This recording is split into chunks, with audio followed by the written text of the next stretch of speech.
Ready कहिए। Ready 1 2 3।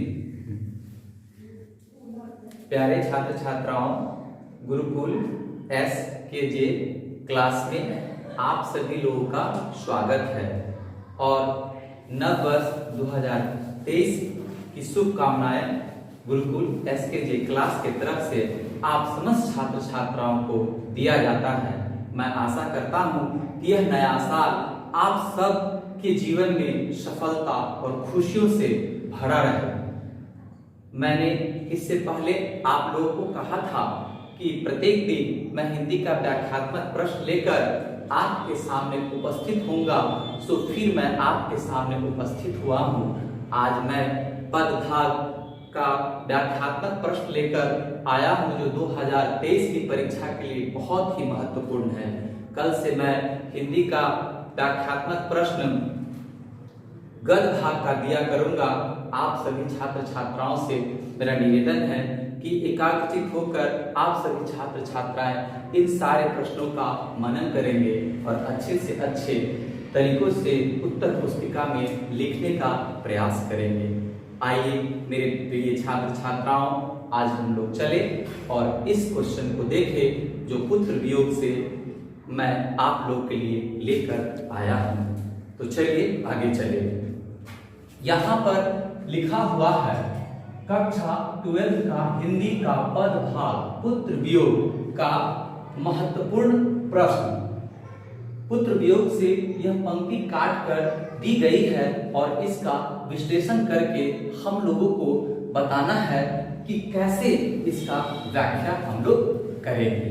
तो आइए चले हम लोग पहले इस व्याख्यात्मक प्रश्न को अच्छा से सुने कि यह पंक्ति क्या कह रही है या क्या है। आज दिशाएं भी हंसती है उल्लास विश्व पर छाया, मेरा खोया हुआ खिलौना अब तक मेरे पास न आया। कविवर सुभद्रा कुमारी चौहान जी इस पंक्ति में क्या कह रहे हैं, फिर से एक बार सुनिए। आज दिशाएं भी हंसती है उल्लास विश्व पर छाया, मेरा खोया हुआ खिलौना अब तक मेरे पास न आया। मेरे प्यारे छात्र छात्राओं, इस पंक्ति का क्या अर्थ होगा अब मैं आप लोगों को विश्लेषण कर के बताने जा रहा हूं। कृपया आप सभी लोग ध्यान से सुनेंगे। यह पंक्ति पुत्र वियोग कविता से शोक गीत से ली गई है जिनके कवि सुभद्रा कुमारी चौहान जी हैं। अब आइए इसका व्याख्या करके मैं आपको बताता हूं। प्रस्तुत पंक्ति हमारी पाठ्य पुस्तिका दिगंत भाग 2 शीर्षक कविता पुत्र वियोग शोक गीत से लिया गया है, जिनके कवित्री सुभद्रा कुमारी चौहान जी है जो एक महान कवित्री है और यहाँ पर एक माँ भी है जो उनका पुत्र खो गया है और उस वेदना से माँ के दुख और दर्द को वह यहाँ पर उपस्थित करके रख रही है कि जब किसी माँ का पुत्र खो जाता है, मर जाता है, तो माँ के हृदय पर कितना बड़ा आघात लगता है, कितना बड़ा धक्का लगता है, उसका जीवन सूना हो जाता है। उसी का विश्लेषण, उसी का व्याख्या कवित्री जी यहाँ पर कर रही है। आइए हम लोग फिर से इसे समझें। कवित्री जी कह रही है कि आज दिशाएं भी हंसती है उल्लास विश्व में छाया, मेरा खोया हुआ खिलौना अब तक मेरे पास न आया। आज सारे संसार में चाहो दिशाएं हंस रही है, परंतु मां का हृदय सुना है। आज विश्व में चारों तरफ उल्लास और खुशी का वातावरण फैला हुआ है, चारों तरफ खुशहाली ही खुशहाली है, लेकिन एक मां के हृदय में वेदना और दुख का सागर उमड़ रही है। माँ आज चौखट पर बैठी हुई अपने खोए हुए पुत्र को पाने की इंतजार कर रही है। मेरा खोया हुआ खिलौना मतलब सुभद्रा कुमारी चौहान जी जो स्वयं एक माँ है, उनका पुत्र खो गया है, वह खिलौना उनका अब तक लौट कर नहीं आया है, जिसके इंतजार में वह चौखट पर बैठी हुई अपने पुत्र का इंतजार कर रही है।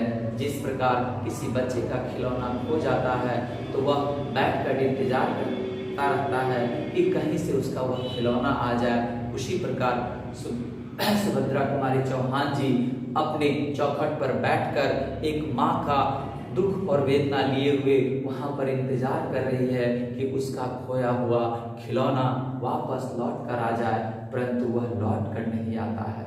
यहाँ पर सुभद्रा कुमारी चौहान जी एक माँ की वेदना को प्रस्तुत किए हैं कि उस माँ का खिलौना यानी कि पुत्र जब खो जाता है तो उस माँ के हृदय पर क्या बीतता है। उस माँ के हृदय सूना हो जाता है, उस माँ के हृदय में अंधकार भर जाता है। दुनिया का कोई प्रकाश, कोई खुशी उसे अच्छा नहीं लगता, क्योंकि उसका सबसे प्रिय खिलौना उसका पुत्र खो चुका है। यहाँ पर सुभद्रा कुमारी चौहान जी एक माँ की वेदना को दर्शाते हुए यही बताने की चेष्टा कर रहे हैं कि एक माँ के लिए सबसे बड़ा खिलौना उसका पुत्र होता है, जिसे वह पालती है, पोसती है, बड़ा करती है और एक आशा उम्मीद के साथ अपने जीवन को समर्पित कर देती है। और आज उसके पुत्र खो जाने के कारण उसका आशा, उसकी उम्मीदें टूट गई है। इसके कारण उसके हृदय में उल्लास, खुशी का वातावरण समाप्त हो गया है और दुखों के सागर में वह डूब गई है। ऐसा सुभद्रा कुमारी चौहान जी इस पंक्ति के माध्यम से माँ रूपी बनकर हम लोग के सामने प्रस्तुत कर रही है। इसलिए मेरे प्यारे छात्र छात्राओं, आप सब लोग भी इसी प्रकार से इस प्रश्न का व्याख्या करके अपने उत्तर पुस्तिका में लिखेंगे और अच्छे से अच्छे अंक प्राप्त करने का प्रयास करेंगे। आज मैं आप लोगों को नव वर्ष की शुभकामनाएं देते हुए ईश्वर से यह प्रार्थना करता हूँ कि आप लोग के जीवन में खुशियाँ भर भर के ईश्वर दे और आप लोग जिस सफलता में लगे हुए हैं, समस्त विश्व के छात्र को वह सफलता प्राप्त हो, ऐसा मैं आशीष आप लोग को देता हूँ और आप लोगों से वचन लेता हूँ कि आप सभी लोग यह 2023 नव वर्ष में तन मन लगाकर मेहनत करेंगे, पढ़ाई करेंगे और अपने माता पिता, गुरुजन, सही समाज का नाम रोशन करेंगे।